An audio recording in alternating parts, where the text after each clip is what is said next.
के समय में वर्क फ्रॉम होम की, ऑनलाइन मीटिंग्स की,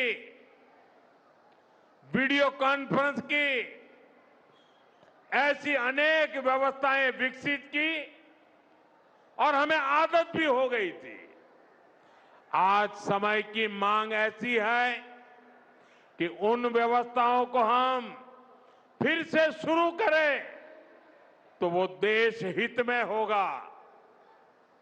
work from home, online conferences, virtual meetings, इनको हमें फिर से प्राथमिकता देनी है। साथियों, आज जो संकट है उसमें हमें विदेशी मुद्रा बचाने पर भी बहुत जोर देना होगा, क्योंकि दुनिया में पेट्रोल डीजल इतना ज्यादा महंगा हो गया है, पहले से कई गुना ज्यादा कीमतें बढ़ गई है। तो हम सबका दायित्व है कि पेट्रोल डीजल की खरीद पर जो विदेशी मुद्रा खर्च होती है, पेट्रोल डीजल बचाकर हमें वो मुद्रा भी बचानी है। इसके लिए हमारे छोटे छोटे प्रयास भी देश की बहुत मदद कर सकते हैं। जैसे आजकल जो विदेशों में शादियों का, विदेशों में घूमने का, विदेशों में वैकेशन पर जाने का मिडिल क्लास में कल्चर बढ़ता जा रहा है। हमें तय करना होगा कि जब ये संकट का काल है और हमारी देशभक्ति हमें ललकार रही है, तो कम से कम एक साल के लिए हमें विदेशों में जाने की बातों को टालना चाहिए। भारत में बहुत सारी जगह है, वहां हम जा सकते हैं। बहुत कुछ भारत में किया जा सकता है।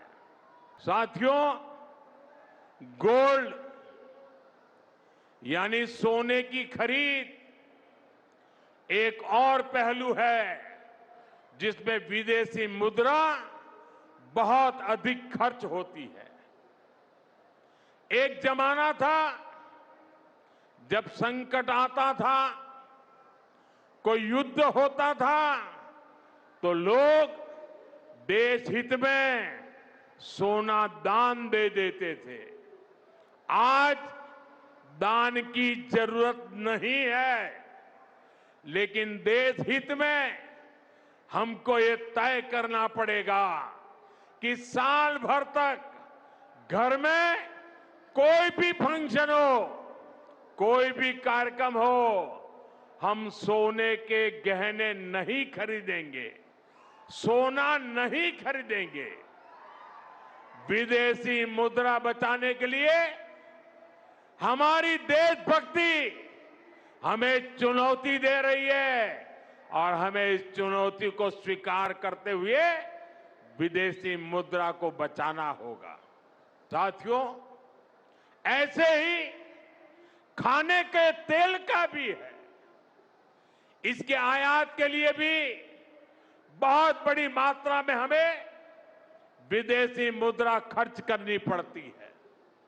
हर परिवार अगर खाने के तेल में, खाने का तेल का जो उपयोग करता है, अगर वो कुछ कमी करे, मैंने बार बार कहा है 10% कम करो। अगर हम तेल खाना कम करें ना, तो भी वो देशभक्ति का बहुत बड़ा काम है। आप देश सेवा में योगदान दे सकते हैं और इससे देश सेवा भी होगी और देह सेवा भी होगी। इससे देश के खजाने का स्वास्थ्य भी सुधरेगा और परिवार के हर सदस्य का स्वास्थ्य भी अच्छा रहेगा। आज वैश्विक संकटों से जो चुनौतियां आई है, हमें उन चुनौतियों को परास्त करना होगा।